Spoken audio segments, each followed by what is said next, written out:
तेरा वचन मेरे पाँवों के लिए दीपक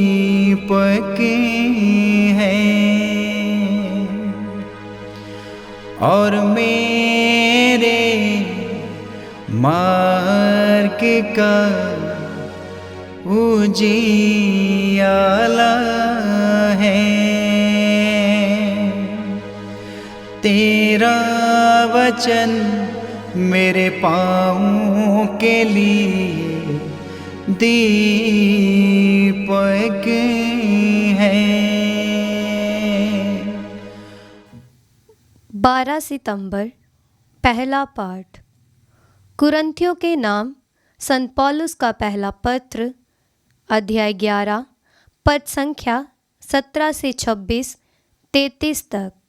मैं ये आदेश देते हुए इस पर अपना असंतोष प्रकट करना चाहता हूँ कि आपकी सभाओं से आपको लाभ से अधिक हानि होती है।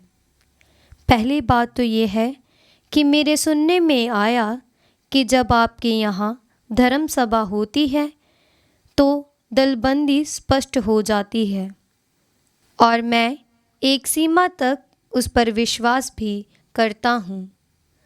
आप लोगों में फूट होना एक प्रकार से अनिवार्य है, जिससे ये स्पष्ट हो जाए कि आप में कौन लोग खरे हैं। आप लोग जिस तरह सभा के लिए एकत्र होते हैं वह प्रभु भोज कहलाने योग्य नहीं, क्योंकि प्रत्येक व्यक्ति झटपट अपना अपना भोजन खाने में लग जाता है। इस तरह कोई भूखा रह जाता है और कोई ज़रूरत से ज़्यादा पीता है। क्या खाने पीने के लिए आपके अपने घर नहीं हैं? या क्या आप ईश्वर की कलीसिया का तिरस्कार करना और दरिद्रों को नीचा दिखाना चाहते हैं? मैं आप लोगों से क्या कहूँ? क्या मैं आपकी प्रशंसा करूँ? मैं इस बात के लिए आपकी प्रशंसा नहीं कर सकता। मैंने प्रभु से सुना और आप लोगों को भी यही बताया कि जिस रात प्रभु ईसा पकड़वाए गए, उन्होंने रोटी लेकर धन्यवाद की प्रार्थना पढ़ी और उसे तोड़कर कहा, ये मेरा शरीर है, ये तुम्हारे लिए है, ये मेरी स्मृति में किया करो। इस प्रकार ब्यारी के बाद उन्होंने प्याला लेकर कहा, ये प्याला मेरे रक्त का नूतन विधान है। जब जब तुम इसमें से पियो तो ये मेरी स्मृति में किया करो। इस प्रकार जब जब आप लोग ये रोटी खाते और ये प्याला पीते हैं तो प्रभु के आने तक उनकी मृत्यु की घोषणा करते हैं। इसलिए भाइयों, जब आप प्रभु भोज के लिए एकत्र हो तो एक दूसरे की प्रतीक्षा करें। ये प्रभु की वाणी है। ईश्वर को धन्यवाद। भजन अनुवाक्य। प्रभु के आने तक उनकी मृत्यु की घोषणा करते हैं। प्रभु के आने तक उनकी मृत्यु की घोषणा करते हैं। तूने ना तो यज्ञ चाहा और न चढ़ावा, बल्कि तूने मुझे सुनने के कान दिए। तूने ना तो होम मांगा और ना बलिदान। तब मैंने कहा, देख मैं आ रहा हूँ।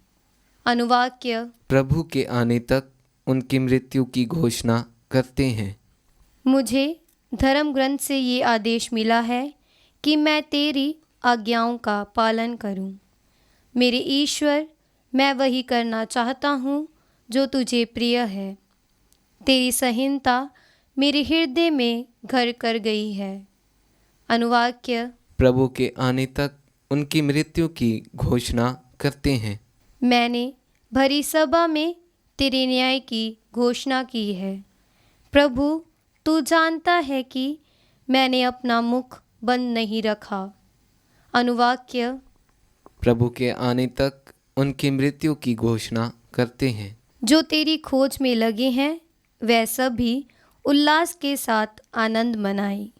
जो तेरे द्वारा मुक्ति चाहते हैं वह निरंतर ये कहते रहें, प्रभु महान है। अनुवाक्य। प्रभु के आने तक उनकी मृत्यु की घोषणा करते हैं। जय घोष हालेलुया। अनुवाक्य। हालेलुया। ईश्वर ने संसार को इतना प्यार किया कि उसने इसके लिए अपने इकलौते पुत्र को अर्पित कर दिया, जिससे जो उसमें विश्वास करता है अनंत जीवन प्राप्त करता है। अनुवाक्य। हालेलुया। पवित्र सुसमाचार संत लूकस के अनुसार अध्याय 7 पद संख्या 1 से 10। जनता को अपने ये उपदेश सुनाने के बाद ईसा कफरनहूम आए। वहाँ एक शतपति का अत्यंत प्रिय नौकर किसी रोग से मर रहा था। शतपति ने ईसा की चर्चा सुनी थी, इसलिए उसने यहूदियों के कुछ प्रतिष्ठित नागरिकों को ईसा के पास यह निवेदन करने के लिए भेजा कि आप आकर मेरे नौकर को बचाएं। वे ईसा के पास आकर आग्रह के साथ ये कहते हुए उनसे विनय करते रहे, वह शतपति इस योग्य है कि आप उसके लिए ऐसा करें। वह हमारे राष्ट्र से प्रेम करता है और उसने हमारे लिए सभागृह बनवाया। ईसा उनके साथ चले। वे उसके घर के निकट पहुँचे ही थे कि शतपति ने मित्रों द्वारा ईसा के पास यह कहला भेजा, प्रभु आप कष्ट ना करें, क्योंकि मैं इस योग्य नहीं हूँ कि आप मेरे यहाँ आएं। इसलिए मैं अपने को इस योग्य नहीं समझा कि आपके पास आऊँ। आप एक ही शब्द कह दीजिए और मेरा नौकर चंगा हो जाएगा। मैं एक छोटा सा अधिकारी हूँ, मेरे अधीन सिपाही रहते हैं। जब मैं एक से कहता हूँ जाओ तो वह जाता है, और दूसरे से आओ तो वह आता है, और अपने नौकर से यह करो तो वह यह करता है। ईसा यह सुनकर चकित हो गए और उन्होंने अपने पीछे आते हुए लोगों की ओर मुड़कर कहा, मैं तुम लोगों से कहता हूँ, इस्राएल में भी मैंने इतना दृढ़ विश्वास नहीं पाया। और भेजे हुए लोगों ने घर लौटकर रोगी नौकर को भला चंगा पाया। यह प्रभु का पवित्र सुसमाचार है। क्रिस्त की जय।